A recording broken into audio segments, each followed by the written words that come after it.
From Rhode Island, this terrible story. 3 people dead, including the attacker, after a shooting at a youth hockey game that was captured on camera. The shooting happened in Pawtucket, a few miles outside of Providence, yesterday afternoon. 3 more in critical condition at the hospital. Alexis McAdams has more on this and the gunman. Alexis, good morning. Bill, good morning. Yeah, this just keeps unfolding and the details are shocking and really tragic. There was just chaos inside of this ice rink out in Rhode Island during a high school hockey game after one of the hockey parents in the crowd pulled out a gun and opened fire, shooting members of his own family. Watch.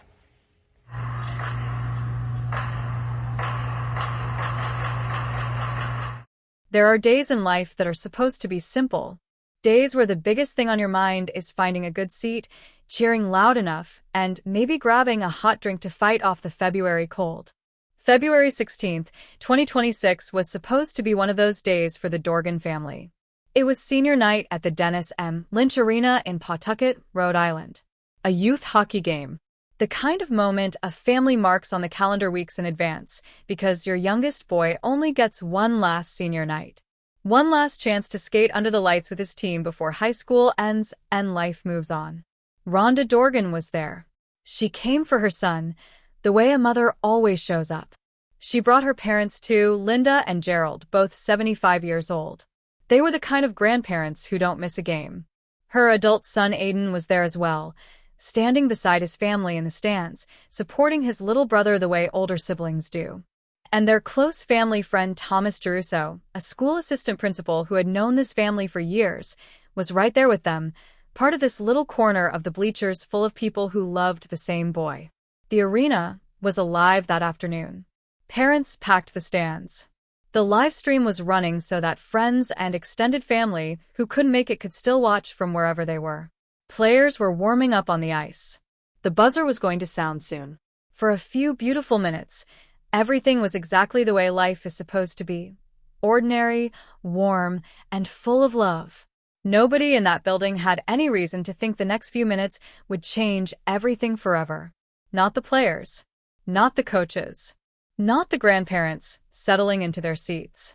And certainly not Rhonda, who had no idea that the very worst chapter of her story was about to be written in that arena, on that ice, in front of the son she came there to celebrate. To understand what happened that February afternoon, you have to go back. You have to understand who Robert Dorgan was and who he had become. Robert Dorgan was 56 years old. For almost 3 decades, he had been married to Rhonda. Together, they built a family. They had children.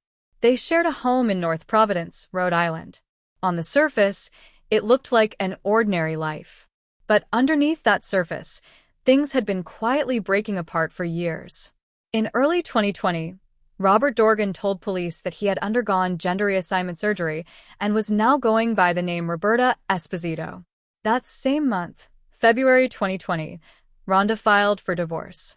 In her original filing, she listed the gender transition and personality issues as the reason.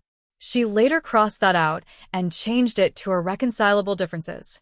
The divorce was finalized in June 2021 after a 28-year marriage. The years that followed were not peaceful. There were legal disputes, estrangement. His daughter Ava, who was 20 at the time of the shooting, later said that she and her siblings were not close to their father in recent years. She described a long history of violence and abuse within the family. She said she did not even know her father owned guns. Robert, now Roberta, eventually moved to Maine, taking a job at Bath Iron Works, a military shipbuilding facility in Bath. Co-workers there described someone who was deeply conflicted. One moment proud of the transition, the next seemingly embarrassed by it.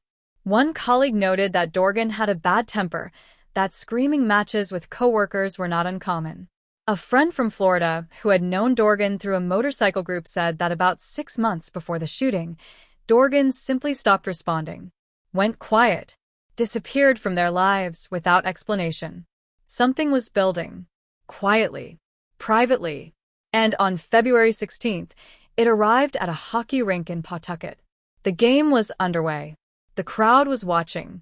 The live stream was rolling.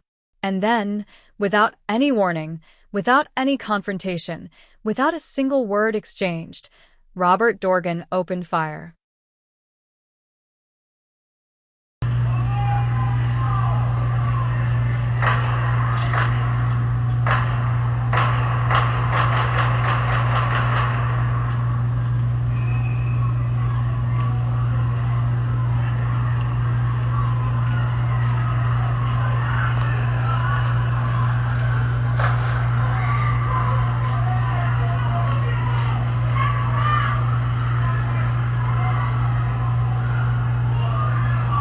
Police Chief Tina Goncalves later confirmed that there was no argument, no raised voices, no signal that anything was wrong.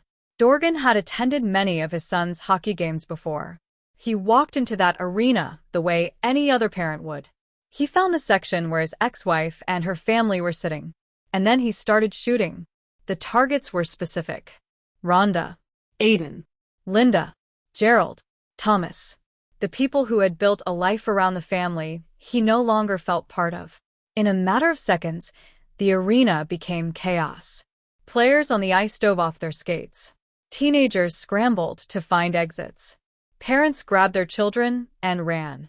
The sounds of a hockey game were replaced by screams, by the thunder of feet on bleachers, by the desperate noise of a crowd trying to survive. But in the middle of all of that chaos, one man did something remarkable.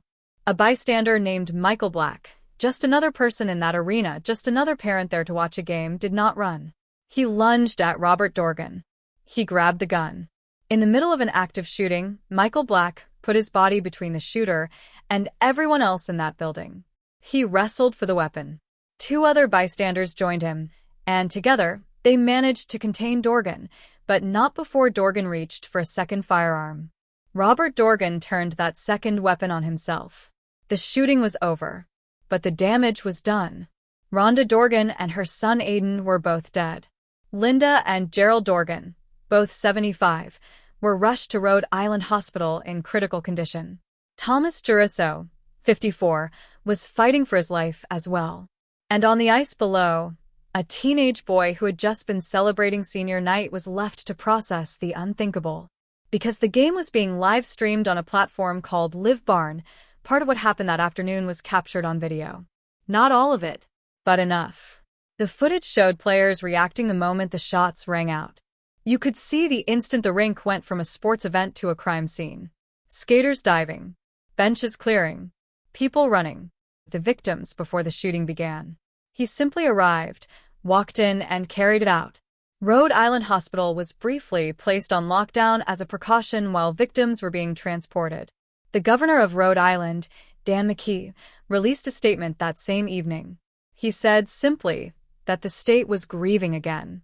That phrase, again, carried weight, because just 2 months earlier, Rhode Island had already been through this. 2 students had been killed in a shooting at Brown University in Providence. Now, the state was processing another one. The cameras caught the chaos. They caught the fear. But what no camera could capture was what was happening inside the heart of a teenage boy on the ice, watching his world fall apart in real time. After the yellow tape goes up and the news cameras pack away and the arena goes dark, there are always people left behind. People who have to figure out how to live inside what's left. What happened? He shot my family, and he's dead now. This woman leaving the police station, speaking with reporters, saying her father was the one who opened fire inside of the hockey rink. He has mental health issues. Ava Dorgan, 20 years old, was not at the game that day. She found out what happened the way so many people did in the digital age, suddenly and from a distance. She lost her mother and her brother in the same afternoon. And the person responsible was her father. There is no clean way to grieve something like that. There is no roadmap for carrying all of that at once. In the days that followed, Ava spoke to reporters. She said the family had not been close to their father. She said there was a long history of violence and abuse. She said she did not even know he had guns. Her words were steady but heavy, the words of someone who had already learned, long before that day, that the person who was supposed to protect her family was capable of hurting them instead. Linda and Gerald Dorgan survived. Thomas Jurisso survived. But surviving a shooting and healing from one are 2 very different things. The road ahead for all 3 of them, physically, emotionally, is long. And then there is the youngest son, the boy the whole day was supposed to be about. He was on that ice when it happened. He skated off a senior night game and into a nightmare that will follow him for the rest of his life. Michael Black, the man who grabbed the gun, was called a hero by police. And he was. But even he knows that heroism in those moments doesn't undo what has already been done. It just keeps it from becoming worse. What happened in Pawtucket on February 16, 2026, is a story about a family torn apart by years of unresolved pain. Pain that, in the end, was turned outward, violently, on the very people it should never have touched. It is a story about the quiet warning signs that are often only visible in hindsight. And it is a story about the ordinary people, a mother, a son, grandparents, a friend, who showed up to a hockey game and never made it home. Rest in peace, Rhonda. Rest in peace, Aiden. And to everyone left behind, may you one day find a way through. Thanks for watching. Please like and subscribe for more crime videos.